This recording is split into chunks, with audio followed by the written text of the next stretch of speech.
Good morning and welcome to TinkerShop 2.0 with Balam Soto. My name is Matt Giza. I'm the Teen Services Librarian at the Westport Library, and we're pleased to bring day 3 to you of the TinkerShop 2.0. This morning, you're going to be watching part of the program has been pre-recorded due to the weather forecast for Thursday. So even though that portion is pre-recorded, you can still join us, watch the recording, and we're joining you live with the chat along with Balam. So if you have any questions about anything you're seeing, please use the chat feature and we'll respond live as you're watching. At the end of the pre-recorded session, Balam and Margaret will come on for a Q&A session, and you'll be able to interact live through the Q&A feature of Zoom with Balam and Margaret and ask any questions that you have. So hope you enjoy the third and final session, and without further ado, I'm going to turn it over to Balam. Thanks again, Balam. Oh, thank you, Matt. Thank you very much. Good morning, everybody. Again, this is Balam Soto, and I'm so glad to come back to this final workshop, which has been an extremely beautiful experience, and I hope it's the same for you. And I would like to start this morning by reminding you that part of the workshop is going to be recorded, but I'll be live on the chat room. And if you have any questions, please feel free to ask at any moment. And Margaret and I will be here to answer questions and to continue the workshop. So next step in the process, we will be working with another section of the circuits. But before that, I would like to share some of my artwork with you. So what you have on the screen, it's a slide about my artwork. And again, my name is Balam Soto, and I am a new media artist, and I use technology to create artworks. A lot of my artwork, it is an interactive artwork, which means that it takes the input from individuals. They interact with my work, and that input is generated art as it is being as the input is coming in. So in other words, it means that when a person comes to my artwork, that presence of that individual, it's also taken into a huge consideration and affects how that interaction it's being reflected back to the individual, either by sound or visuals. And so each individual has a unique experience on my artwork when it's being demonstrated. Like in this case, you can see there is a cube, and there is a person touching the interface, which lights up and generates sounds, and that affects the motion and sounds on the cube. A lot of my work deals directly with inputs and interfaces, and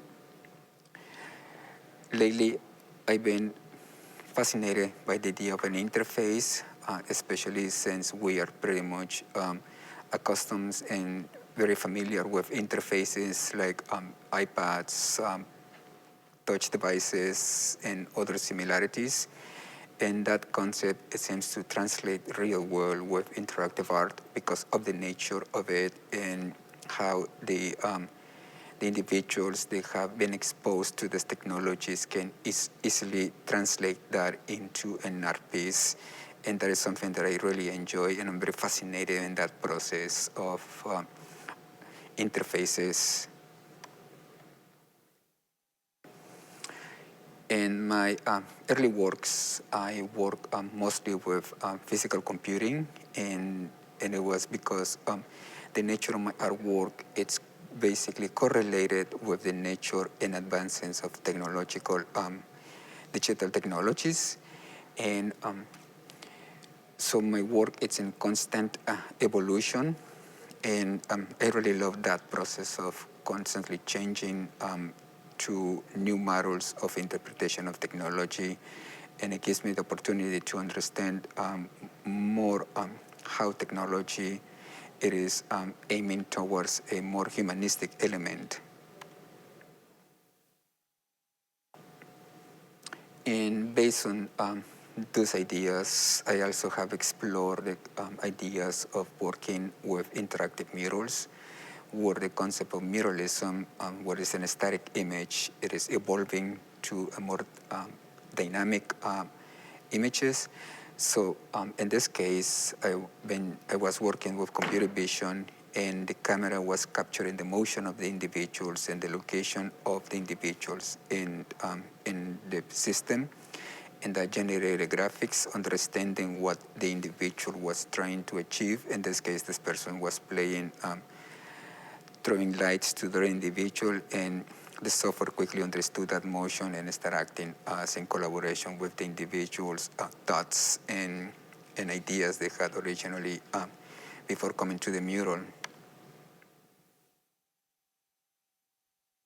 Based on that concept, I have this other mural where the sensor, it captures the location of my hand using infrared light, and the location of my hand is reflected on the projection, and it can generate sound and the visuals on real time, and this allows the individual to heavily influence the work itself. I have a framework of graphics and sound that I like to use, but those changes according to each individual behavior. So when a person comes to see my artwork, they generate basically their own unique experience on that specific artwork.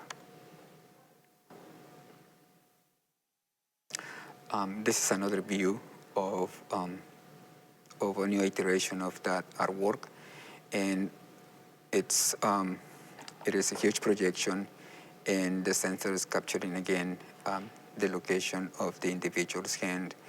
And I really love this work because the interface is very simple and it's very easy to understand how the whole installation works. This is another close-up of the same installation.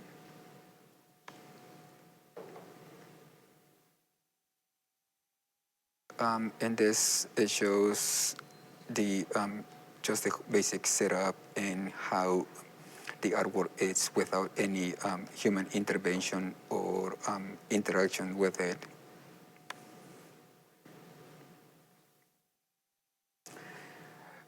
Working with digital technologies gives me the opportunity to understand innovation in a different format and how valuable innovation for culture really has become, and how technology has really evolved to be expressive and to be considered as a tool for creating art, and art going towards influence the development of technology. This is another project they actually presented here a few years ago at the Westport, and it's the name is a Body Sound, and I developed this the hardware, the sensors, and the software for this performance, and this sensors captures the motion of the dancer, and that information it is translated into generate a system of sound and visuals. So the whole idea of a dancer, depending on a pre-established format of sounds, like a composition where the dancer has to dance to those sounds, this performance reverses that concept, because it's what the dancer is dancing that has generated the sounds.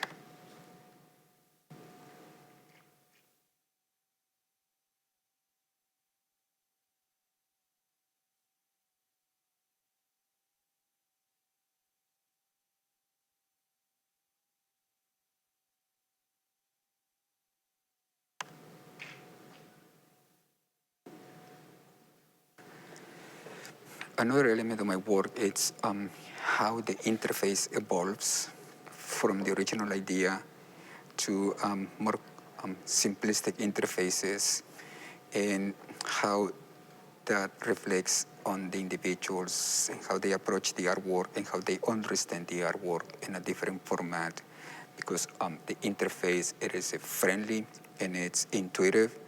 And to get to this point, it's a process very similar of technologies where it becomes for something where the complexity travels to simplicity.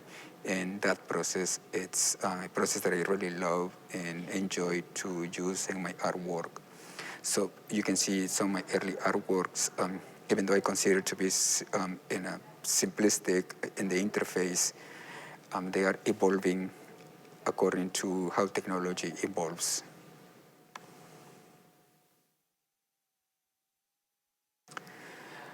This is a projection mapping sculpture, and it's basically textiles and senses the proximity of an individual to the sculpture, and that proximity makes the sculpture to change on the images or graphics that are being projected into this sculpture, and that makes for each individual to have a sort of unique experience on the same artwork.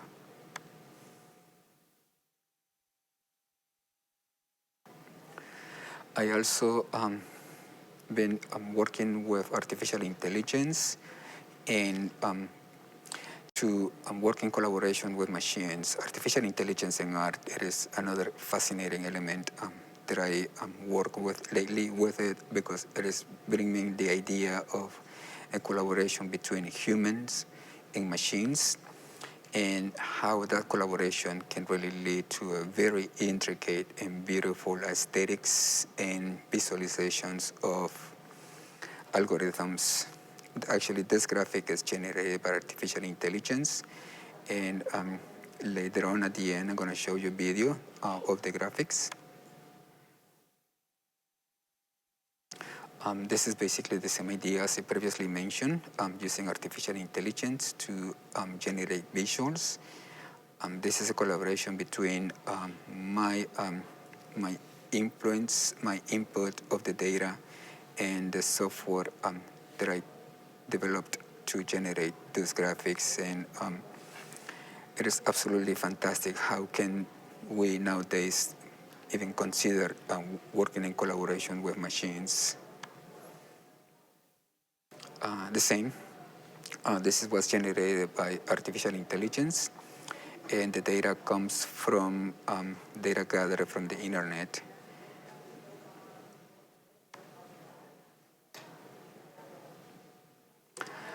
This is another screenshot of the same software, but it shows the motion and how the data is being rendered back with artificial intelligence.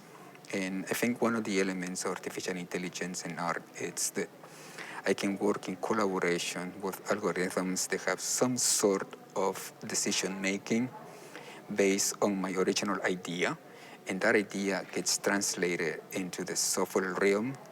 And within those vectors of reality, we work in collaboration with each other.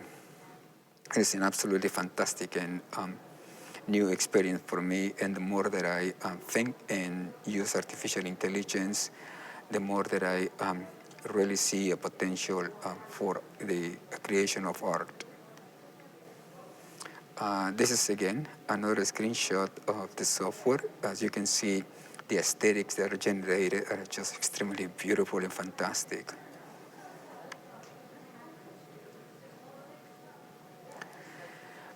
This one, it's a screenshot from another installation, and this is not artificial intelligence, but it shows some of the visuals of my artwork. This is usually this image is projected on a wall, and it has a sensor that inputs the amount of pressure. So this is how the sensor, how the graphic works.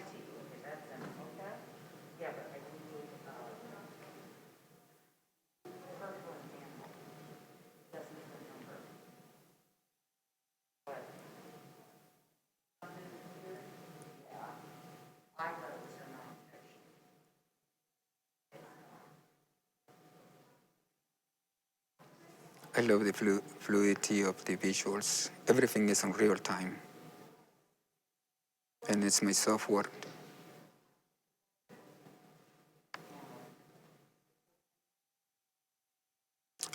This one again, this is another digital sculpture.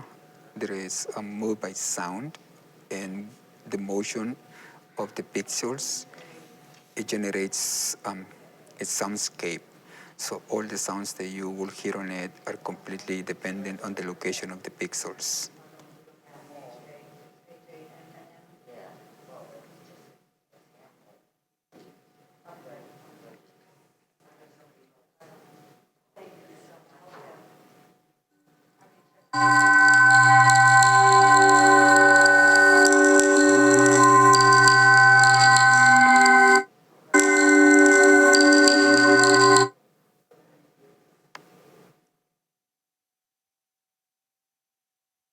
And and this is my website, and you can check out my website if you like, and now you have a now you can see my work that I love to do, and my understanding of technology in a creative format. So now let's go back to the workshop. Okay, so today I'd like to show you and start with this sheet, and I have a challenge for you guys. Based on all that we have learned and all the techniques, and you have all the tools and supplies, the challenge for you is to make this project, number 7, the traffic light, at your own, at home, and you can post pictures or send pictures through the library, and see and show you how you guys have implemented the circuit. Again, it is completely open. This is the template, just guidelines, so it can help you how to do your circuits. But remember, it's pretty much up to you. And the idea of the paperclip, it's so when you move the paperclip to one of the tape, the light that is attached to that specific tape will light up, you will be making a traffic light. In this template, it requires a brass, but you don't have to use brass. You can just add the paper clip to it with more tape it up like this, and it should work. Okay, so that's the challenge for you. So remember, you have all the materials, you have the knowledge, and you have the pretty much everything that you need to make this for you guys, this challenge. Okay, the other element that I like to mention is that to work for this, you can use this battery holder, and it's quite simple to use. The way that you use it, it's if you look at the battery, it has a plus sign, and it has a switch for on and off. The battery markings, look for the plus sign like we always do, and match the plus sign to the plus sign in the battery holder, and then you push the battery, and that's how it's attached. And then what I'm going to do is I'm going to show you, I am going to test the circuit. So just by adding LED, I forgot to mention too, the lower connections on the battery are for negative, the top connections are for positive, and you can see that they have marks around them, the plus sign and the minus sign. So once you are in LED like this and you turn it on, the LED lights up. It has to have a good connectivity to it, but I'm very confident that you guys will figure out a way how to use the tape and connect the LED to this. So this is for you for part of the challenge. You can use this in pretty much any of the other circuits, or you can just use it for another idea that I'm going to show you at the end of this. So for today, we will be working with the last element of the kit, which is an LED bracelet that we will be building based on duct tape. And so you have in the bag a battery, an LED, and two strips of tape. So the whole process to do it, it's quite simple. Let's make sure that you have your scissors. Scissors are fantastic. And we will be working with the longer strip. It might have a different patterns, the one that you have, but it's basically one long and one short. So let's use the long one, and let's fold it in half like this.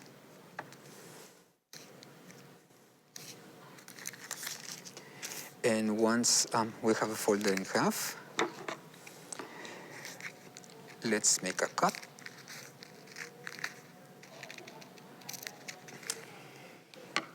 So we have two pieces of duct tape. Okay, so this is the most difficult part of the whole process, of the whole project. So let's grab one of the cuts, and let's remove the backing.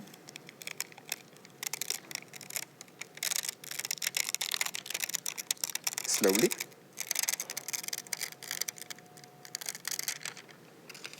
And then you notice that there is two sides. The one that has the decorations, and the other one that has the sticky side. So the sticky side, put it on your fingers like this, and you lay it down on top of the table. And little by little, you remove your fingers from it. So you let it lay it flat like this. The next step, let's grab the second duct tape. Pretty much the same. So let's remove from the backing, and this time we hold the markings of the patterns facing us, and so the sticky side is facing away from us. And by eye, let's match the top one to the one that we have down in the table, and little by little we go down, and then we just stick them together like this. So at the end, you basically have the same decorations on two sides. And if you have some extra pieces of the other tape showing, that's all right, it's completely fine. You can cut it if you want, but you don't have to. So let's put this aside. The kit comes with a battery and an LED. So let's keep this in here. So the next step, we have the second duct tape. And let's do the same. Fold it in half. You notice that a lot of the steps are repetitive in this idea. I think it's something that is great for working in projects using the same techniques that can be replicated in so many other projects. So let's cut it. Again, two sides. Let's move one side away. So we're going to be working with one. And let's fold this in half again. Like this. And let's cut it and leave it to the side. The battery, let's remove it from the packaging. And this LED, you might have a different LED. Like in this case, it is crystal clear, and it has shorter legs or pins, but it's similar to the ones that we worked in previously. It is just a different variation of the LED.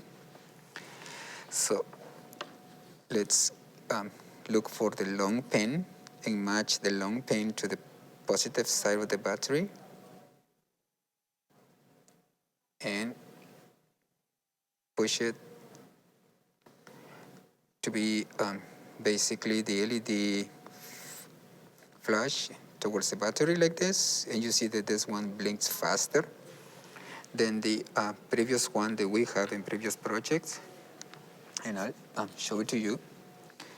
So you can see the difference. Again, it's the same technology, but different implementation. Okay. So the next, let's grab one of the halves that we originally cut, and let's cut it in half, like this. Let's use one of them. Remove from the backing. And simple enough, we can tape it. I think later on, the other challenge that you can do as well is you can use the previously part that I showed you for the battery holder, this one, and implement it something like this. That's part of the challenge too, that you can continue working with this project. So let's go back to the first section that we worked.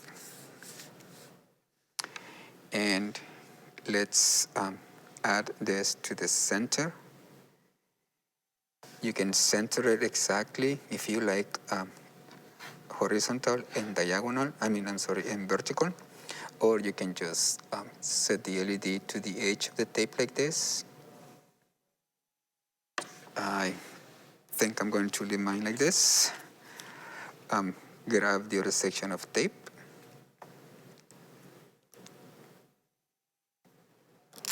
And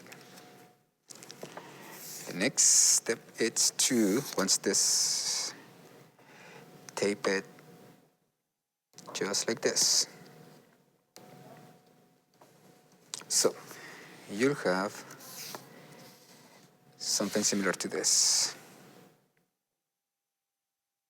Okay, so the next step, which is the last one,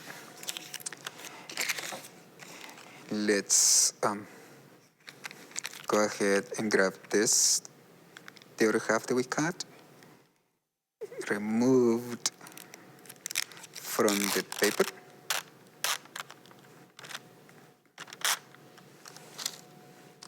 And if you're working on a table, put it down on the edge of the table a little bit, like this. And then, simply by grabbing it, fold it down in your hands like this.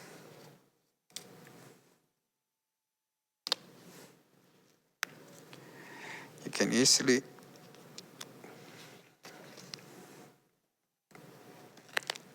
tape it to your wrist.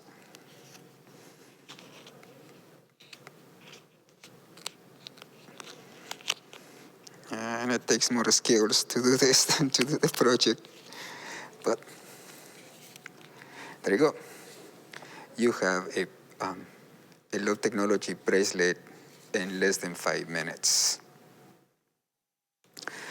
Okay, and this concludes the workshops, and I really hope that you guys are enjoying it. And before we are finished, I want to show you other ideas of how using the basic components that we're working on and other elements, like you can use this for using a Makimaki if you own one, or any other interactive device that you may have, and just simply make a plain, simple. I am looking for the tab that I previously made, but no problem. So, and using tape again.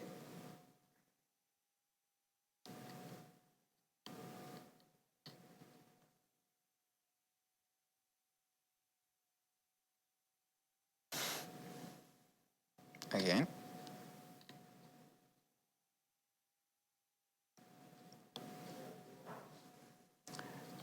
And this should light up. There you go. Okay. Again, it's connectivity, but that is part of making projects. It's about troubleshooting and to discover solutions or new implementations of things that we have worked. The idea is not to replicate the project, but to make new projects based on what we have learned in the past. Again, when we have technical issues, we have the knowledge to fix them, and we are live, and I am troubleshooting the circuit. Okay, I hope you guys can see the LED blinking or turn on.